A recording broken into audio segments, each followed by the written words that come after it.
نمایش آثار نقاشی خط هنرمند ایرانی در ماساک استانبول.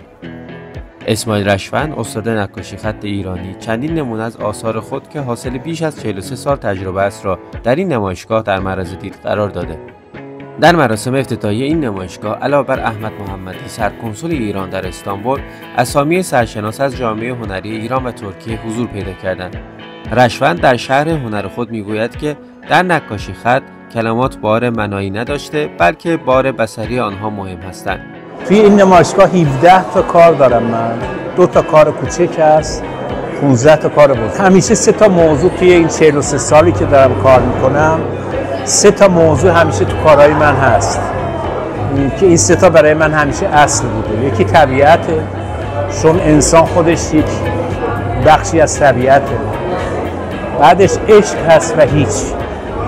عشق و هیچ همیشه این عین و هی تو کارهای من یه جورایی خودش رو نشون میده، چون اعتقاد دارم که دنیا و زندگی و هستی بر پایه این و اتفاق میفته برای انسان. یعنی انسان مهمترین چیزی که داره عشق و هیچ هست. هیچ یعنی اینکه ما واقعا هیچیم. حتی کره زمین ما در مقابل کهکشان و عظمت کائنات هیچ حساب میشه. اما وقتی عشق پاش به میون بیاد، این هیچ یه معنایی پیدا میکنه، وجود پیدا میکنه، خیلی بزرگتر میشه. یه هیچی که با عشق همه چیز میشه. این هست یه فلسفه عشق و هیچ و طبیعت توی کارهای من بوده. این نمایشگاه از 17 آوریل تا 11 می ادامه خواهد داشت.